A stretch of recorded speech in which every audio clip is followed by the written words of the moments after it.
Minus 40 degrees Celsius. Arctic storms raising waves as high as a 4-story building.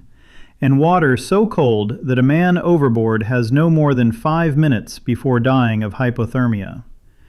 Imagine you're a sailor on a cargo ship loaded with tons of explosives and ammunition, slowly making your way through a narrow passage between the Arctic ice pack and German-occupied Norway, where every shadow could be a U-boat, every aircraft engine sound could mean a Luftwaffe bomber, and every movement on the horizon might conceal the German battleship Tirpitz, the most dangerous warship in the Atlantic.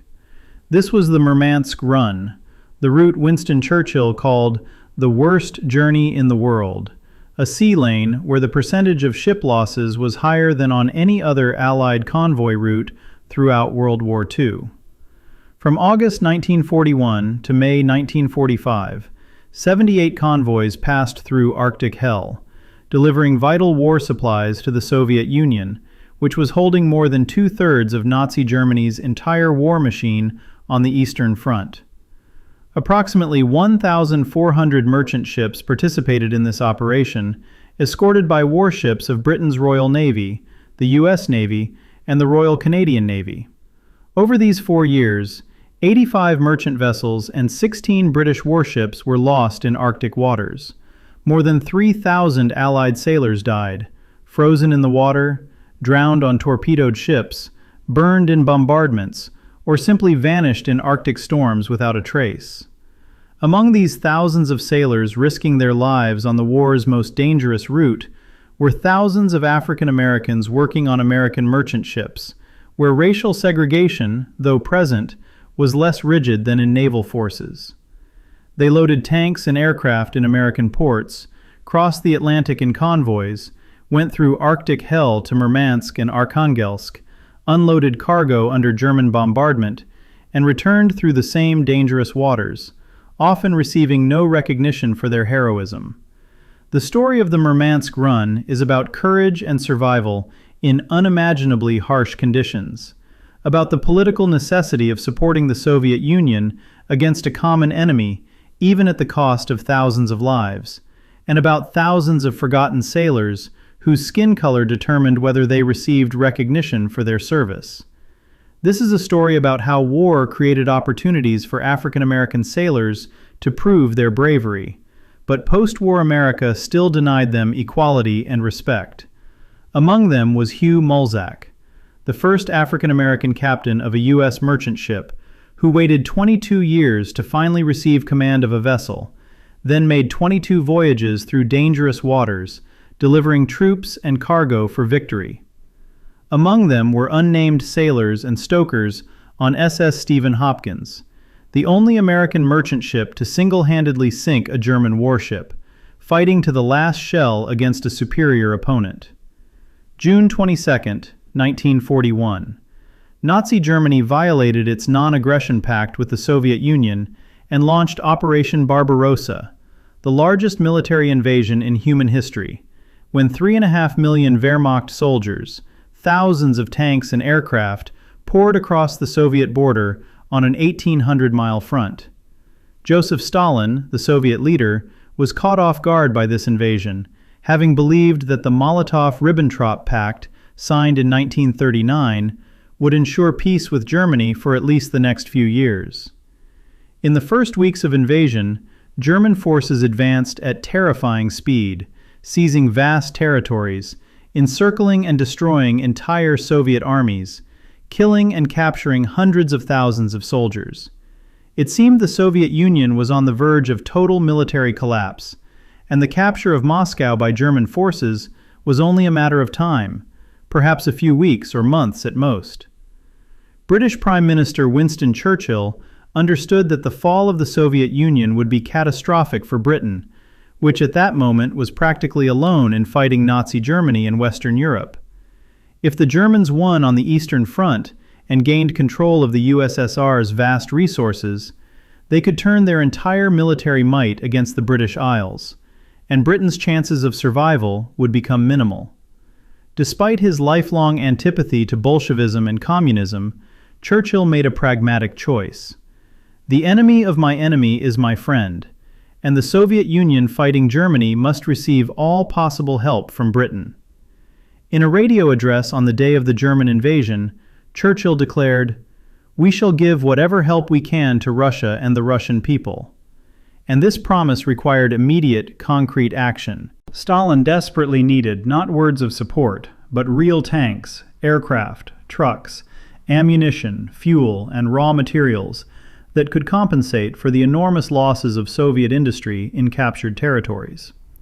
Soviet factories producing military goods were either captured by Germans or hastily dismantled and transported east, deep into the country, where months were required to restore production, and time was a critical factor. Several possible routes existed for delivering aid to the Soviet Union, across the Pacific to Vladivostok in Russia's Far East, through the Persian Gulf and Iran, where cargo could go overland northward, or by sea around occupied Norway to the northern ports of Murmansk and Arkhangelsk. The Pacific route was longest and required cargo to then cross all of Siberia via the Trans-Siberian Railway. The Persian route required developing infrastructure in Iran that was extremely inadequate.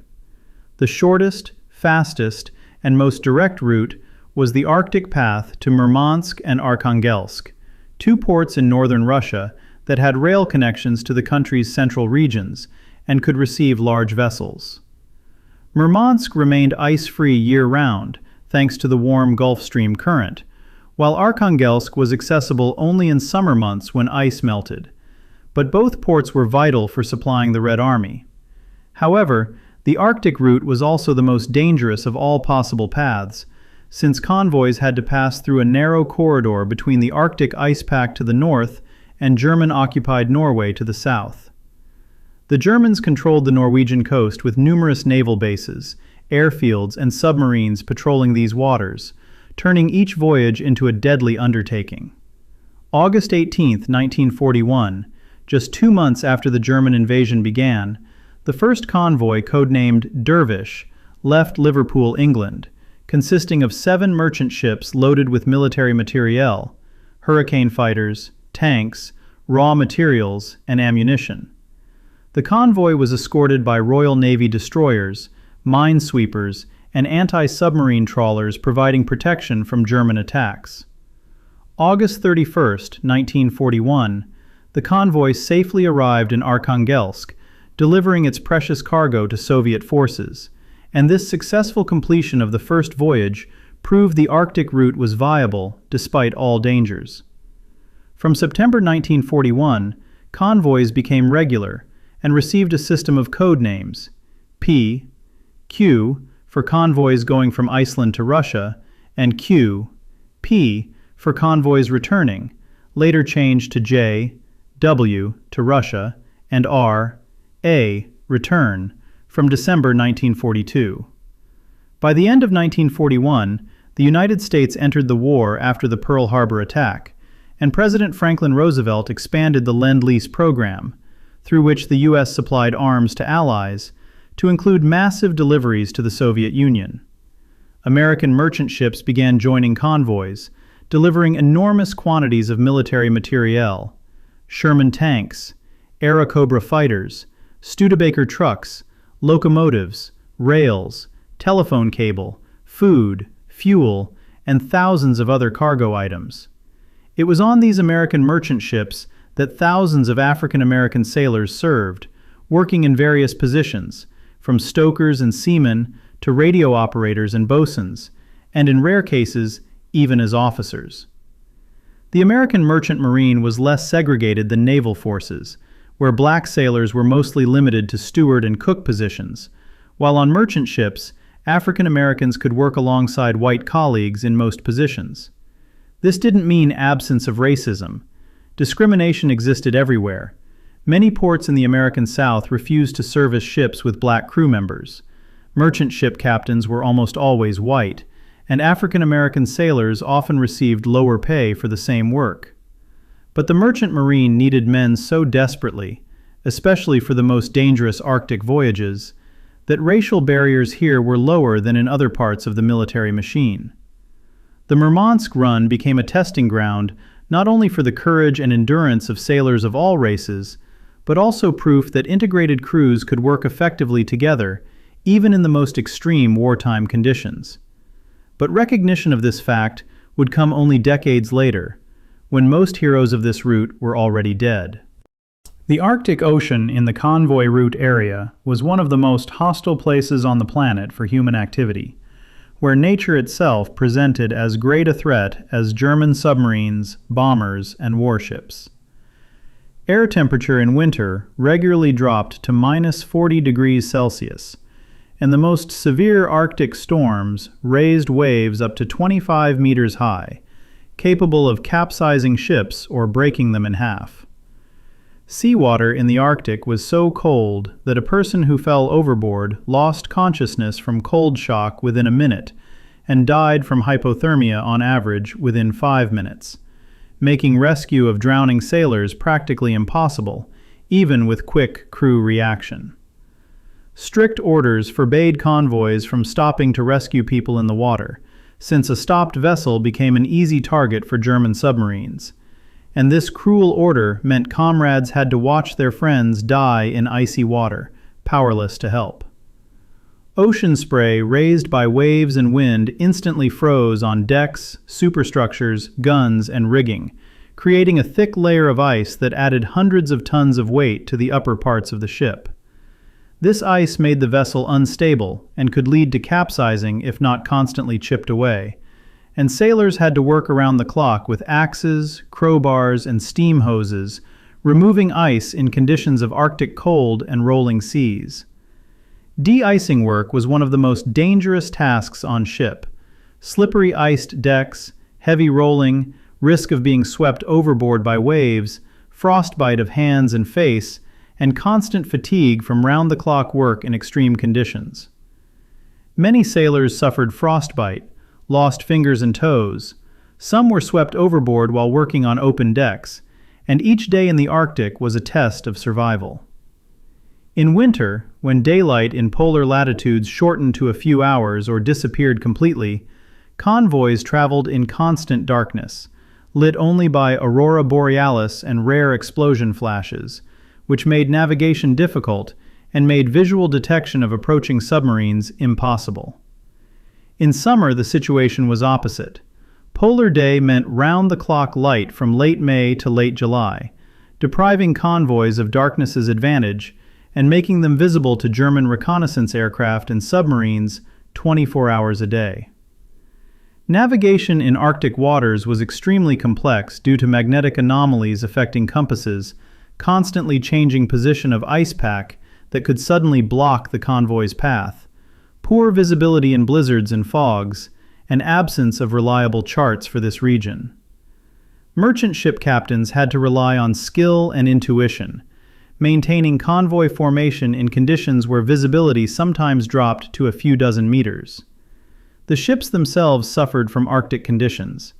Machinery and mechanisms froze and failed, fuel thickened from cold, metal became brittle and cracked, and ventilation systems covered with ice, making life inside the ship almost as cold as outside. Sailors slept in their clothes, sometimes in several layers, never knowing when an alarm would sound, and they'd have to run on deck in Arctic cold conditions. But nature was only one of the dangers facing convoys, and in many ways German attacks were even more deadly and unpredictable. German command fully understood the strategic significance of Arctic convoys for the Soviet war effort and directed significant resources to destroy them, including U-boats, Luftwaffe bombers, and even heavy surface ships. German submarines patrolled the narrow passage between Iceland, Norway, and Arctic ice, forming so-called wolf packs, tactics of coordinated attacks by several submarines simultaneously on one convoy. U-boat torpedoes could sink a ship in minutes, especially if they hit explosives or ammunition cargo, leading to catastrophic explosions that destroyed the vessel and entire crew instantly. From German airfields in occupied Norway took off Junkers Ju-88 and Heinkel He-111 bombers, attacking convoys from the air with bombs and torpedoes, as well as Stuka dive bombers that swooped down on ships with howling sirens, sowing panic and destruction. Convoy air defense was limited, especially on merchant ships that had only light anti-aircraft guns and machine guns, ineffective against fast and maneuverable aircraft. The greatest fear was the possible appearance of German heavy surface ships, especially the battleship Tirpitz, one of the world's most powerful warships, armed with 8 15-inch guns capable of destroying any convoy vessel with a single salvo. Tirpitz was stationed in Norwegian fjords, specifically to threaten Arctic convoys, and even just its presence in the region forced British command to keep powerful fleet forces ready to counter it. The greatest fear was the possible appearance of German heavy surface ships, especially the battleship Tirpitz, one of the world's most powerful warships, armed with 8 15-inch guns capable of destroying any convoy vessel with a single salvo. Tirpitz was stationed in Norwegian fjords specifically to threaten Arctic convoys, and even just its presence in the region forced British command to keep powerful fleet forces ready to counter it. June 27, 1942. Convoy PQ-17 left Iceland, consisting of 35 merchant ships and 6 auxiliary warships, loaded with 297 aircraft, 594 tanks, 4,246 trucks, and 150,000 tons of military and general cargo for the Soviet Union. This was the largest convoy ever sent to Russia, escorted by a powerful force of Allied warships, including British cruisers, destroyers, and even the American battleship USS Washington. The convoy headed east through the Arctic in polar day conditions, when the sun never set below the horizon 24 hours a day, and this constant illumination made ships visible to German reconnaissance at vast distances. German aircraft detected the convoy almost immediately after leaving Iceland and began tracking it, transmitting coordinates to submarines and bombers preparing to attack. The first few days passed relatively calmly. The convoy moved steadily eastward, maintaining strict formation, while escort ships patrolled the perimeter, ready to repel any attack from German submarines or aircraft. Sailors on merchant ships knew the danger, but most had made this run before and hoped the powerful escort would provide relative safety all the way to Arkhangelsk. July 4, 1942. British Admiralty in London received intelligence that caused panic among senior naval leadership. The German battleship Tirpitz, heavy cruiser Admiral Scheer, and several destroyers had left their bases in Norwegian fjords and headed to sea, presumably to attack convoy PQ-17. The Admiralty understood that if this German squadron attacked the convoy, even the powerful British escort couldn't withstand Tirpitz's enormous firepower, and the entire convoy would be destroyed. In panic, command made a fateful decision that would enter history as one of the Royal Navy's greatest mistakes of World War II. The convoy was ordered to immediately scatter, each ship to proceed independently to Soviet ports, while escort warships were to return west. The idea was that scattered individual vessels would be harder to find and attack than one large convoy, and that Tirpitz wouldn't waste time hunting individual merchant ships. This logic proved catastrophically wrong. When merchant ships scattered and were left without warship protection, they became easy targets for German submarines and Luftwaffe bombers, which began hunting defenseless ships. July 5th. German attacks began in full force. Submarines fired torpedoes at individual vessels, bombers dropped bombs on ships with no defense, and a real massacre began. Over the next days, 24 of 35 convoy merchant ships were sunk by German submarines and aircraft, nearly 70% of the entire convoy, the worst result for any Allied convoy in the war. 153 merchant sailors died, many freezing in icy water after their ships were torpedoed, others drowning when their vessels exploded and sank in minutes.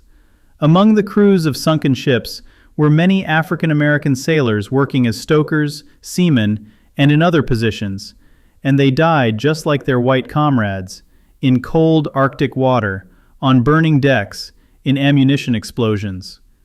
11 ships managed to reach Soviet ports, having lost comrades along the way, and witnessed the horror of Arctic war with their own eyes.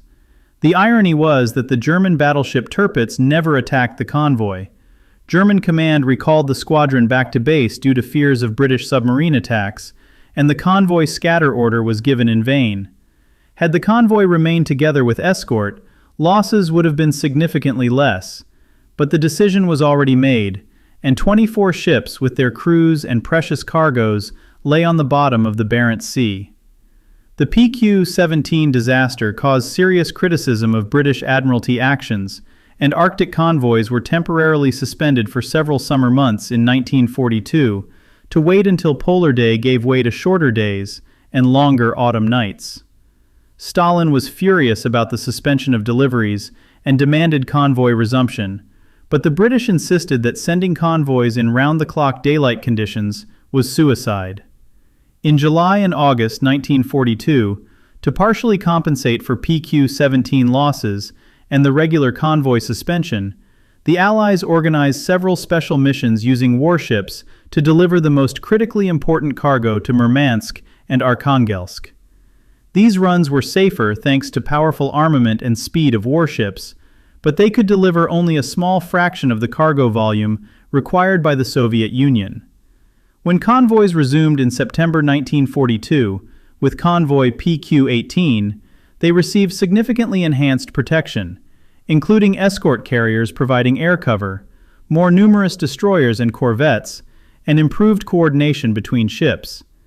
Convoy PQ-18 also suffered massive German attacks, losing 13 of 40 vessels, but this was significantly better than the PQ-17 disaster, and proved that with proper protection, convoys could fight through the Arctic. The story of the PQ-17 disaster became a symbol of Murmansk Run horrors, but also an example of how human command errors can cost hundreds of lives. Among those killed in that disaster were dozens of African American sailors whose names were never widely known, whose families received standard death notifications, and whose service on the war's most dangerous route was forgotten almost immediately after the war ended. Hugh Nathaniel Molzac was born March 26, 1886, on Union Island in the British West Indies, to a wealthy landowning family of mixed heritage, and from youth dreamed of a career at sea, following the example of many islanders whose lives were closely tied to the ocean. After finishing secondary school, Molzac began working on British merchant ships, gaining maritime service experience and studying navigation, ship handling, and all aspects of seafaring. In his youth, he attended the prestigious Swansea Nautical School in Wales, where he received formal education, and in 1910 obtained a mate's license, qualifying him to work as second officer on merchant vessels. During World War I, Molzac served as deck officer on 4 different ships, transporting cargo for British and American military forces, acquiring valuable wartime experience. In 1918, Molzac immigrated to the United States and became an American citizen, and in 1920 took the merchant ship captain's exam with a perfect score, 100 out of 100 possible points, making him fully qualified to command a vessel in the U.S. merchant fleet. This was a historic moment. Molzac became the first African American to receive a merchant ship captain's license in U.S. history, and it seemed a brilliant career awaited him. However, there was one seemingly insurmountable problem. Hugh Molzac was black, and in 1920s America, this meant no one would give him command of a ship, despite all his qualifications, education, and experience. Racism in the maritime industry was so deep and systematic that the idea of a black captain commanding a crew that would include white officers and sailors seemed unthinkable to ship-owning companies. For the next 22 years, 2 decades of professional life, the only work the most qualified black sailor in America could get was as a steward or cook in merchant ship galleys.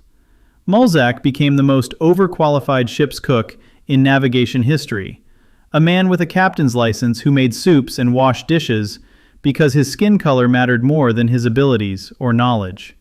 In 1920, Molzac joined Marcus Garvey's Universal African American Improvement Association and served as captain on SS Yarmouth, one of the ships of Black Star Line, a steamship company created by Garvey to provide transportation links between African Americans and Africa. However, disagreements with organization leadership led Molzac to resign in 1921 and return to work as a steward on various merchant ships. When the United States entered World War II in December 1941, after the Pearl Harbor attack, the country faced a critical shortage of merchant sailors to operate thousands of new Liberty ships being built across the nation. German submarines were sinking Allied merchant vessels at terrifying rates in the Battle of the Atlantic, and losses among merchant marine sailors were higher than in any other branch of U.S. armed forces, making recruitment of new crew members extremely difficult. Desperate need for qualified sailors forced the U.S. Maritime Commission to reconsider some racial barriers, and in 1942, Molzac was offered command of a ship, for the first time in 22 years since obtaining his captain's license. However, the offer included one condition: the ship's crew must be all African American, segregated from white sailors, consistent with racial policy of the time. Molzac categorically refused this offer, declaring, "Under no circumstances will I command a Jim Crow ship," referring to racial segregation laws prevalent in the American South. He understood that accepting command of a segregated vessel would mean agreeing with the racist system and legitimizing the idea that black and white sailors couldn't work together, which was the complete opposite of everything he'd fought for his entire life. The NAACP and other African American civil rights organizations learned of the situation and began a pressure campaign on the Maritime Commission, demanding Molzac be offered command with an integrated crew, as would be the case for any white captain. Under public pressure and acute shortage of qualified captains, the commission changed its policy, and on September 29, 1942, Hugh Molzac received command of SS Booker T. Washington, the first Liberty ship named after an African American. This was a historic moment. At age 56, after 22 years of waiting, Molzac finally became captain of a ship with an integrated crew, including sailors of 18 different nationalities: white, black, Asian, Latino, working together under command of a black captain. At the ship's launch ceremony, Molzac said, "Everything I've ever been, stood for, fought for, dreamed about, has come to focus this day." From 1942 to 1947, over 5 years of war and post-war period, Captain Molzac commanded SS Booker T. Washington and other Liberty ships, making 22 voyages across dangerous Atlantic waters and other oceans, delivering 18,000 troops and enormous quantities of military cargo to various theaters of war. His ship participated in convoys to Europe, the Pacific, the Mediterranean, and possibly even Arctic convoys, though exact records of all his voyages haven't survived. Not one crew member was lost throughout all these voyages, an outstanding achievement considering the dangers of submarines, mines, aircraft, and storms facing merchant ships during the war. Molzac was a demanding but fair captain, and his integrated crew proved that people of different races could work effectively together, even in the most stressful and dangerous conditions. When SS Booker T. Washington first arrived in the Panama Canal Zone, all African American schools in the region closed for the day so children could come see the historic ship with a black captain, a symbol of progress and hope for millions of African Americans who saw in Molzac proof that racial barriers could be overcome. However, when the war ended in 1945 and SS Booker T. Washington was returned to the Maritime Commission in 1947, 61-year-old Captain Molzac was never offered another command on commercial vessels. Racism, temporarily pushed back by wartime necessity, returned in full force, and not one private shipping company wanted to hire a black captain in peacetime when sailor shortage was no longer a critical problem. Molzac left the sea and engaged in political activity, running as American Labor Party candidate for various offices, and actively participating in the civil rights struggle. During the McCarthy era of the early 1950s, his connection with leftist organizations led the government to revoke his maritime documents and license, effectively banning him from working at sea, and he was blacklisted by shipping companies. Only in 1960, after a federal court decision, were Molzac's documents returned, and at age 74, he found work at sea again, but not as captain, rather as night mate, performing work that someone 10 times younger could do. Hugh Molzac died in 1971 at age 84, leaving a legacy of courage, principle, and struggle against systemic racism that inspired following generations of African American sailors. SS Stephen Hopkins was a typical Liberty ship, a mass-produced cargo vessel 135 meters long, built at Kaiser Shipyard in Richmond, California, and launched May 11, 1942, for service in the American merchant fleet. The ship was named after Stephen Hopkins, one of America's founding fathers, and a signer of the Declaration of Independence from Rhode Island, and was intended for ordinary cargo transport work between Allied ports.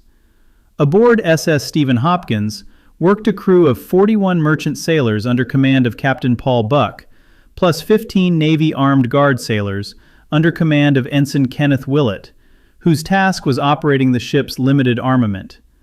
Armament consisted of one 4-inch gun from World War I on the stern, two 37mm guns on the bow, and several machine guns, weapons sufficient to deter a submarine or defend against a lone aircraft, but completely inadequate for battle with a real warship. Among Stephen Hopkins's crew was a significant number of African American sailors working in various positions, including stokers in the engine room, deck seamen, and support staff, typical for American merchant ships of the time. These men came to sea seeking work and opportunity to serve their country during war, despite racial discrimination they faced both at sea and ashore. After successfully completing a first voyage to the Southern Pacific, Australia, and South Africa, SS Stephen Hopkins left Cape Town on September 19, 1942, without cargo, heading to Dutch Guiana, modern Suriname, to load bauxite, critically important raw material for aluminum production needed for aircraft construction. The ship traveled through the southern Atlantic on a normal course, and nothing foreshadowed that in 8 days, one of World War II's most heroic naval battles would occur. On the morning of September 27, 1942, around 9:30, approximately midway between Brazil and South Africa, the watch officer spotted in morning fog the silhouettes of two ships at a distance of only 2 miles, critically small distance in conditions of limited visibility. Captain Buck, called to the bridge, quickly examined the unknown ships through binoculars and realized one was a disguised warship and the second a supply vessel. These were the German auxiliary cruiser Stier and its supply ship Tannenfels, meeting in open ocean to transfer supplies and fuel, when suddenly an American Liberty ship appeared from the fog. Stier was a converted merchant vessel 434 feet long, armed with 6 powerful 150mm guns, torpedo tubes, and numerous light armament, with a well-trained crew of 324 German naval sailors under command of experienced Captain Horst Gerlach. Captain Buck realized flight was pointless, since the German ship was faster and would overtake Stephen Hopkins long before the American vessel could escape, and a radio call for help would unlikely result in Allied ships arriving in time.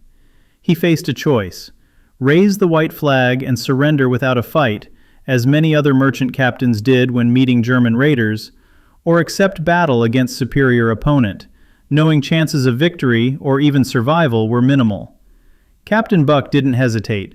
He gave orders to turn the ship stern to the enemy so the single 4-inch gun could fire and prepare for battle, simultaneously ordering the radio operator to transmit distress signals, reporting position and attacking raider.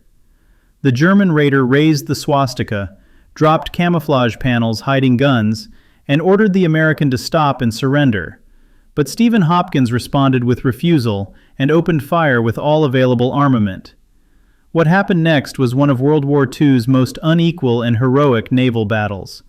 A lightly armed merchant ship with a crew of merchant sailors and handful of Navy gunners accepted battle against a powerful military raider with professional crew. Stier opened fire from its heavy guns at range of about 1,000 yards, and the first salvos hit Stephen Hopkins's superstructure, killing and wounding men on the bridge and decks.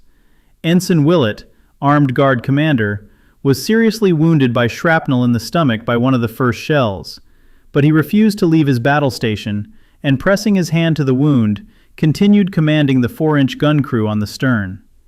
Sailors, both black and white, worked as one team, loading the gun, aiming it, and firing at maximum speed they could maintain, approximately one shot every 45 seconds.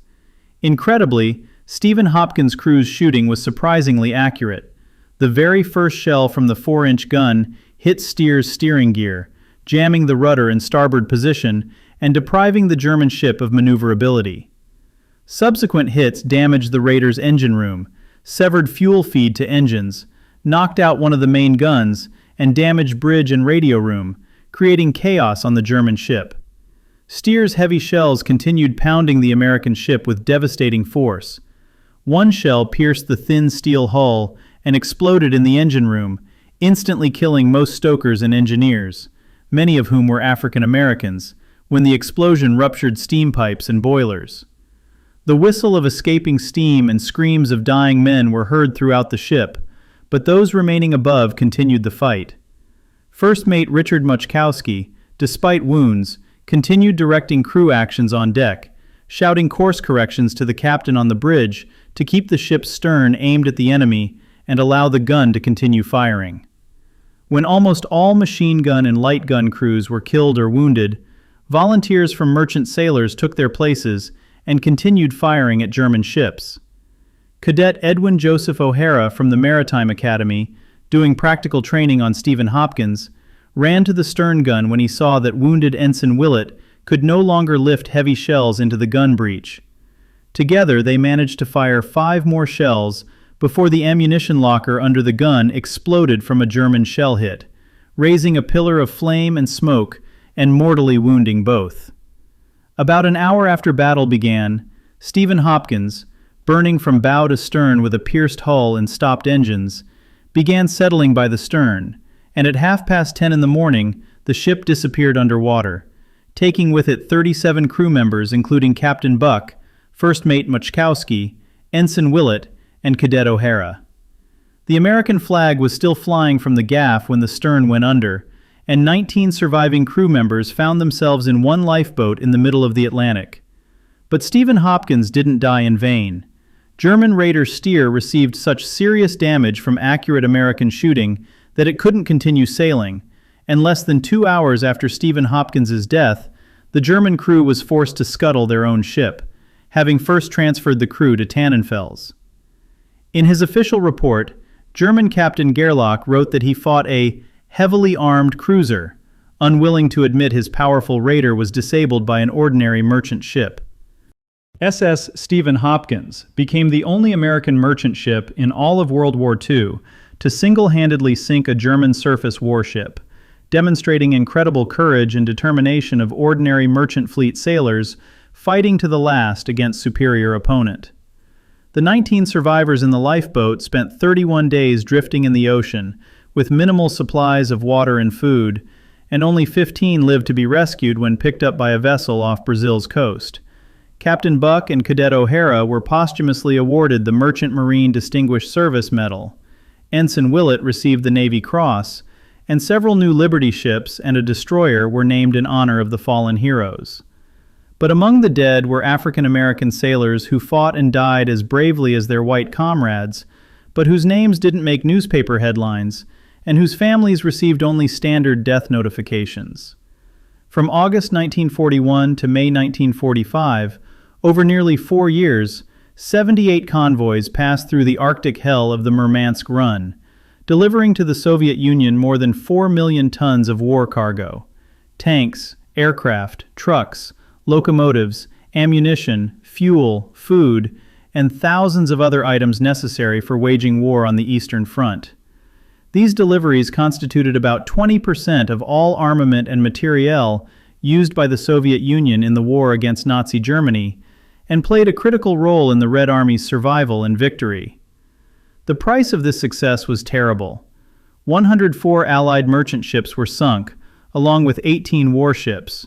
More than 3,000 Allied sailors died in Arctic icy waters or in German attacks. The Germans also suffered heavy losses in attempts to stop the convoys. Battleship Scharnhorst was sunk in the Battle of North Cape in December 1943. 30 submarines were destroyed, numerous aircraft shot down, and thousands of German sailors and airmen killed. The importance of Arctic convoys went far beyond purely material aid. They were a political statement by Western allies of support for the Soviet Union at a time when Stalin desperately demanded opening of a second front in Western Europe to relieve pressure on Soviet forces. The convoys showed Stalin that Britain and the US took seriously their commitments to support the USSR, even at the cost of enormous sacrifices. Moreover, the very threat of convoys forced German command to keep significant portions of their naval and air forces in Norway and the northern Atlantic, which reduced pressure on other theaters of war and weakened Germany's ability to wage war in other regions. Battleship Tirpitz, Germany's most powerful ship, spent most of the war in Norwegian fjords as a fleet in being, tying down British resources but never conducting meaningful operations.